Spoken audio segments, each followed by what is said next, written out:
হচ্ছে জাহান্নামের শিকল, যেই শিকল 70 হাত লম্বা, ওই শিকল দ্বারাই তাকে শাস্তি দেওয়া হবে জাহান্নামের মধ্যে। এই জন্যই কয় তোমার বন্ধু কই, সে বলে কবিতার মাধ্যমে আমার সমালোচনা করে।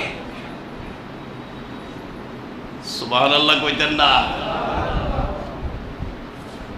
সে যখন চলে গেল, আবু বকর সিদ্দিক রাদিয়াল্লাহু আনহু মুস্কি হেসে কয়, ইয়া রাসূলুল্লাহ সাল্লাল্লাহু আলাইহি ওয়াসাল্লাম, সে কি আপনারে দেখে নাই? কয় না, সে আমাকে দেখতে পায় নাই, একজন ফেরেশতা আমারে আড়াল করে রাখছে। সুবহানাল্লাহ।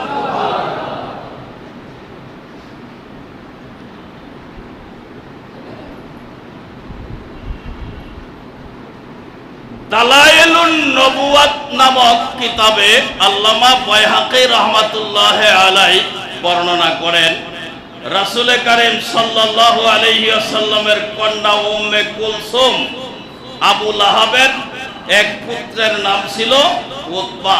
এই উতবার বিবাহে ছিল।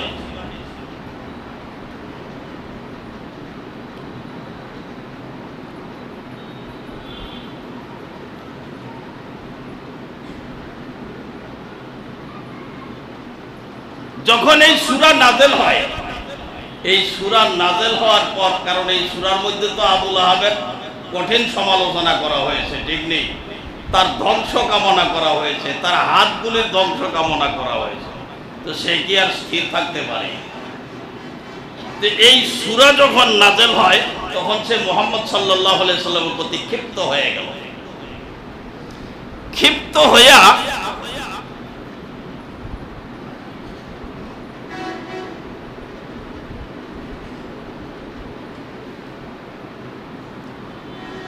আল্লাহ আল্লাহ, তার ছেলে উতবাকে ডেকে বলল, রে উতবা, মুহাম্মদ আমার ব্যাপারে কঠিন সমালোচনা করেছে, সুতরাং তুই যদি আমার সন্তান হয়ে থাকিস, তাহলে মুহাম্মদের কন্যা উম্মে কুলসুমকে তুই ত্যাগ করবি, তালাক দিবি। যদি তা না করিস, তাহলে আমি বাবা হিসাবে তোর কোনো সম্পর্ক আমার সাথে থাকবে না। কেমন ক্ষিপ্ত হইছে এই লাহাব নাযিল হওয়ার পর।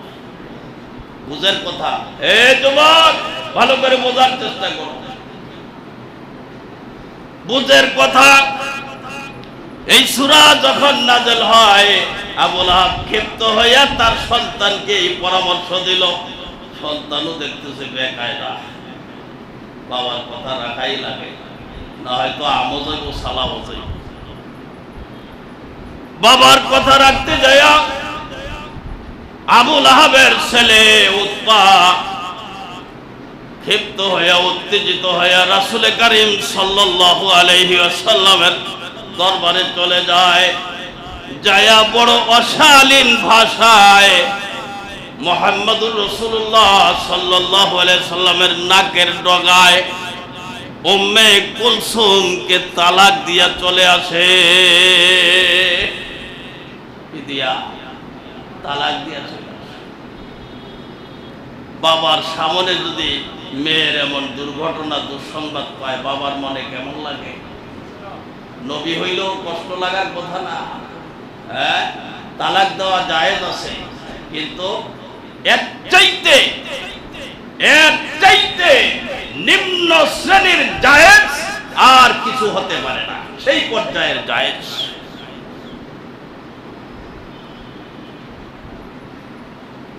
যখন মুহাম্মদুর রাসূলুল্লাহ সাল্লাল্লাহু আলাইহি ওয়াসাল্লামের সম্মুখে আবু লাহাবের ছেলে উতবা দাঁড়িয়ে এভাবে অশালীন ভাষায় হযরতে উম্মে কুলসুম তাকে তালাক দিয়ে চলে আসে, রাসূল কারীম সাল্লাল্লাহু আলাইহি ওয়াসাল্লাম বড় কষ্ট পেয়েছেন, বড় ব্যথা পেয়েছেন, বড় ভারাক্রান্ত হয়েছেন। সঙ্গে সঙ্গে তিনি বলে ফেললেন, আল্লাহুম্মা সাল্লিত আলাইহি কালবাম মিন কেলাবিকা, একটা বদদোয়া করে ফেললেন। কি করে ফেললেন? একটা বদদোয়া করে ফেললেন। এতটা কষ্ট পেয়েছেন। নবী তো বদদোয়া করেন না সহজে কারোর জন্য, কারণ তিনি তো ছিলেন উদারতার মূর্ত প্রতীক। ঠিক কি ঠিক না? আরে কেমন উদারতা!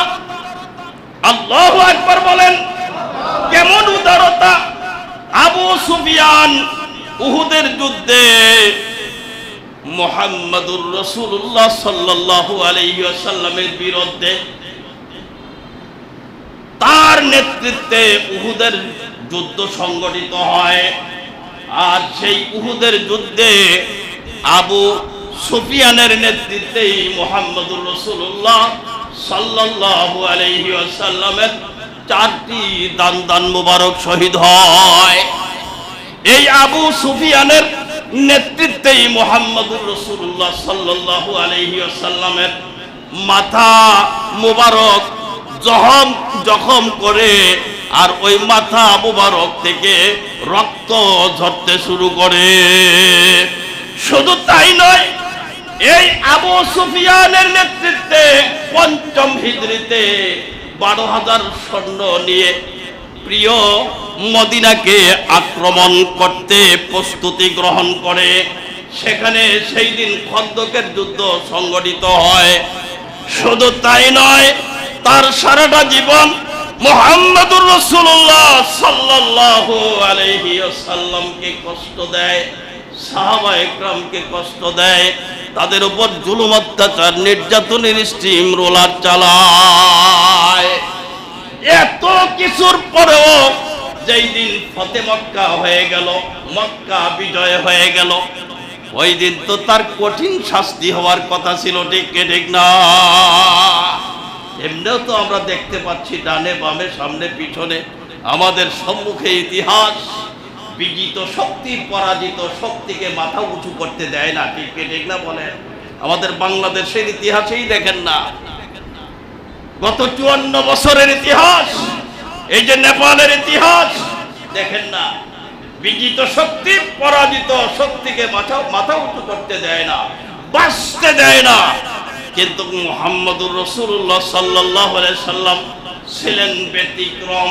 কোন এক কবি বলে, ও নবিयों में रहमत लक़ब पाने वाला, वो नबियों में रहमत लक़ब पाने वाला, मुरादी गरीबों के बरलाने वाला,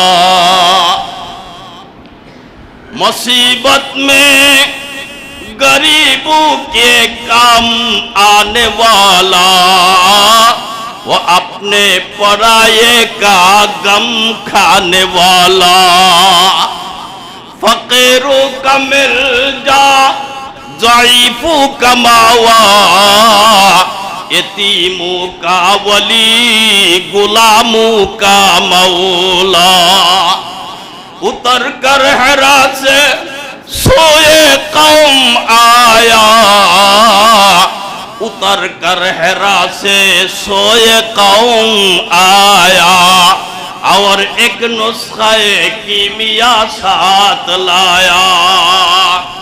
কবি বুঝাতে চেয়েছেন নবীগণের মধ্যে, রাসূলগণের মধ্যে একমাত্র রহমত উপাধিতে ভূষিত মুহাম্মদুর রাসূলুল্লাহ সাল্লাল্লাহু আলাইহি ওয়াসাল্লাম। তিনি গরিবের আশা ভরসার স্থল, তিনি বিপদে আপদে মানুষের উপকার করেন, তিনি আপন পর সকলের জন্য সমানভাবে ব্যতীত, তিনি অসহায় দুর্বলদের ভরসা, তিনি ছিলেন এতিমের বন্ধু, কৃতদাসের ছিলেন তিনি অভিভাবক।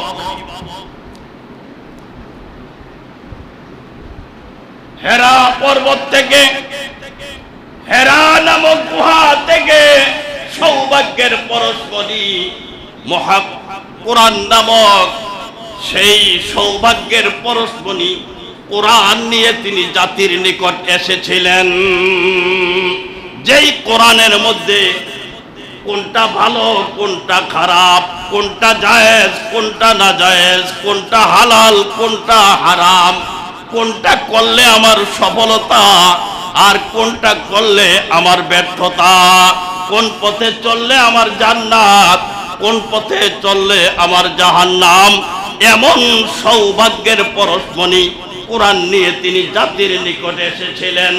সেই উদারতার মূর্ত প্রতীক মুহাম্মদুর রাসূলুল্লাহ সাল্লাল্লাহু আলাইহি ওয়াসাল্লাম কেন এভাবে বরদোয়া করলেন?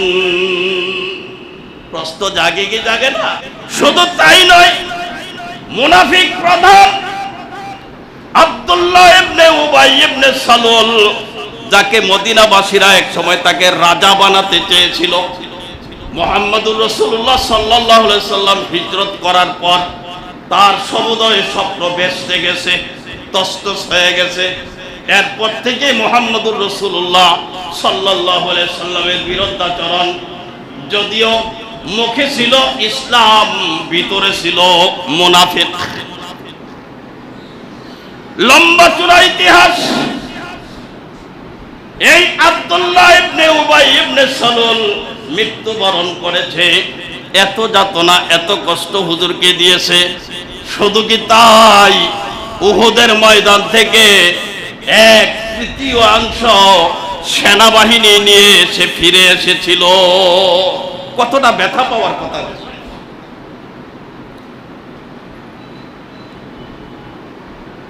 সেই আব্দুল্লাহ ইবনে উবাই ইবনে সালুল মৃত্যুবরণ করে।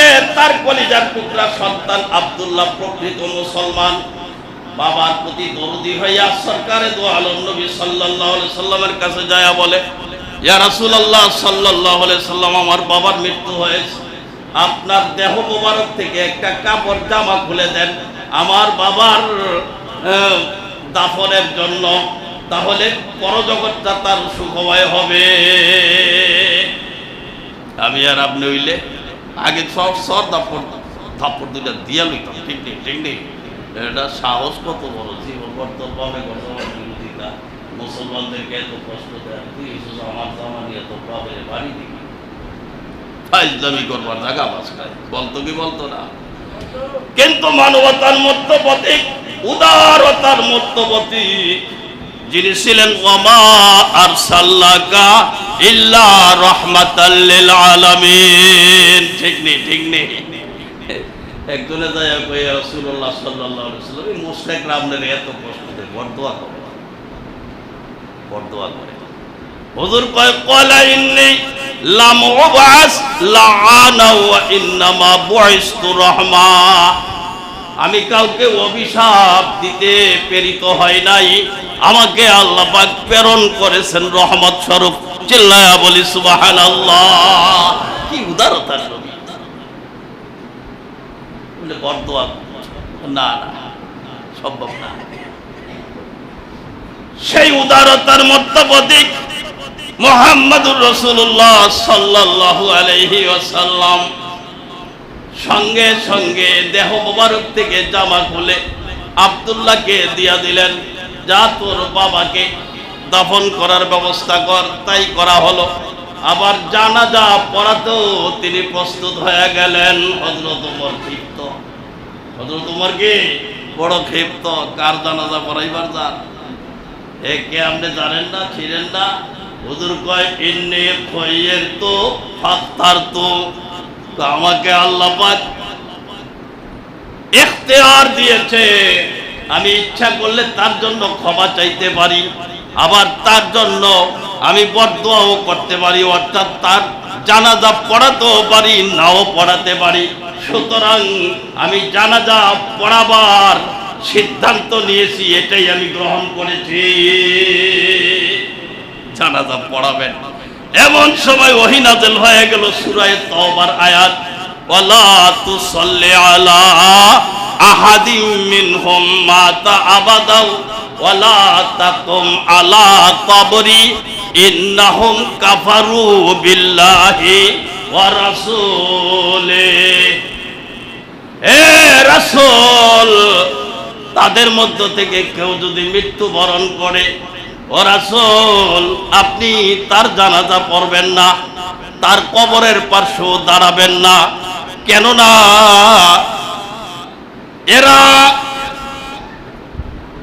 এরা আপনাকে অস্বীকার করেছে, আল্লাহ এবং রসূলকে এরা অস্বীকার করেছে। সুতরাং তার জানাজা আপনি পড়াবেন না, তাদের কবরের পার্শ্বেও যাবেন না। এত বিরোধিতা করার পরও সেই আব্দুল্লাহ ইবনে উবাই ইবনে সালুলের কাফন দাফনের জন্য গায়ের জামা মুবারক খুলে দিয়েছেন। কতটা উদার ছিলেন সেই নবী। ওই নবী বদদোয়া করে, আল্লাহুম্মা সাল্লিত আলাইহি কালবাম মিন কিলাবিকা, হে আল্লাহ, ওই কুকুর সম্প্রদায়ের মধ্য থেকে কোনো একটা কুকুরকে অথবা হিংস্র প্রাণী সম্প্রদায়ের মধ্য থেকে কোনো একটা হিংস্র প্রাণীকে তার উপর লেলাইয়া দাও। কার উপর? ওই আবু লাহাবের ছেলে, যেই ছেলে হুজুরের কলিজার টুকরা সন্তান উম্মে কুলসুমকে হুজুরের সম্মুখে দাঁড়াইয়া অশালীন ভাষায় তালাক প্রদান করিয়া গেল। কতটা কষ্ট পেয়ে হুজুর বললেন, আল্লাহুম্মা সাল্লিত আলাইহি কালবাম মিন কিলাবিকা, কোন একটা হিংস্র প্রাণীকে তার উপর লেলাইয়া দাও। এই ঘটনার পর আবু নাওফেল বর্ণনা করেন যে আবু লাহাব এবং তার ছেলে উতবা সহ বেশ কয়েকজন সিরিয়ায় সফরে যাচ্ছিলেন, বাণিজ্যিক সফর। সেখানে জাররা নামক স্থানে এক সন্ন্যাসীর আস্তানার পাশে তারা যাত্রা বিরতি করলো। আর সেই যাত্রা বিরতির ওখানে সন্ন্যাসী বের হইয়া তাদেরকে বলল, দেখো, তোমরা যে এখানে আস্তানা গাড়ছো, এটা কিন্তু আশেপাশে হিংস্র প্রাণী বসবাস করে, তোমাদের নিরাপত্তা বেষ্টনী খুব জোরদার করিও। কিন্তু আবু লাহাবের খবর হয়ে গেছে, মুহাম্মদ তার ছেলের জন্য বদদোয়া করছে, রক্ষা নাই। এর সফর সঙ্গীরা কয়, দেখ, আমার পোলারে যেন কোনো কিছু করতে না পারে, তোরা নিরাপত্তা বেষ্টনী খুব মজবুত কর। এই জন্য চতুর্দিকে সরাইয়া ছিটাইয়া সবাই শুইছে, রাত্রি যাপন করবে। আর মাঝখানে অনেক উঁচু জায়গাতে তার ছেলেকে শোয়াইছে, যাতে কোনো হিংস্র প্রাণী আইলো নাগাল না পায়। আল্লাহর ধরা বড় শক্ত ধরা, ইন্না বাদশা রব্বিকা লাশাদীদ। ঠিক নেই, ঠিক নেই, আল্লাহর ধরা বড় শক্ত ধরা। গভীর রাত্রে একটা বাঘ আইছে, আইয়া এটার মুখ সঙ্গে ওটার মুখ সঙ্গে ওইটার মুখ সঙ্গে, কারণ মোহাম্মদকে যে গালি দিছে, মোহাম্মদ সাল্লাল্লাহু আলাইহি সাল্লামের সাথে যে দুর্ব্যবহার করছে, ওটার মুখ থেকে দুর্গন্ধ বাইরিব। এখন সরাইয়া ছিটাইয়া যেগুলি চতুর্পাশে শুয়া রয়েছে, এদের একটার মুখ থেকেও দুর্গন্ধ পায় নাই। উপর দিকে তাকাইয়া দেখে ওইখানে কেউ না কেউ একজন আছে, লাফ দিয়া উইটা তার মাথাটারে কামড় দিয়া চিবাইয়া কুচি কুচি করে ফেলে থুয়ে আস্তে করে চলে গেছে। দ্বিতীয় আর কাউকে সে ক্ষতি করে নাই, কিন্তু এক টুকরা গোশত সে ভক্ষণ করে নাই। না করার কারণ মুফাসসিরিনে কেরাম লেখে, মুহাম্মদ সাল্লাল্লাহু আলাইহি সাল্লামকে যে বকা দিয়েছে, গালি দিয়েছে, তার গোশত বাঘ পর্যন্ত, হিংস্র প্রাণী পর্যন্ত ভক্ষণ করতে রাজি না। এ যুবক, ইসলামের পক্ষে থাকিও, কোরআনের পক্ষে থাকিও, নবী রাসূলদের পক্ষে থাকিও, দিনদার ইমানদারদের পক্ষে থাকিও, অন্যথায় তোমাদের পরিণতিও ওই আবু লাহাবের ছেলের যেই পরিণতি হয়েছিল সেই পরিণতি বরণ করতে হবে। ঠিক কি ঠিক না বলেন? এই সূরা লাহাব থেকে আমরা কি শিক্ষা পাইলাম? আসুন মুহাম্মদুর রাসূলুল্লাহ সাল্লাল্লাহু আলাইহি সাল্লামের অনুসরণ অনুকরণের মাধ্যমে আমরা আমাদের জীবনকে ইহজগৎ পরজগতের জগতে সফলতার দ্বারপ্রান্তে পৌঁছাবার চেষ্টা অব্যাহত রাখি, অন্যথায় ভয়াবহ পরিণতির জন্য অপেক্ষা করতে থাকুন। ঠিক কি ঠিক না বলেন? আমি আর আলোচনা বাড়াতে পারলাম না। একজন সম্মানিত মেহমান এসেছেন আমাদের মাঝে, আপনাদের অত্যন্ত সুপরিচিত মত যেটা আরিফ কলেজ আপনারা চিনেননি? আরে আরিফ কলেজ চিনেননি? যার নামে সেই আরিফ কলেজ, সেই প্রফেসর আরিফ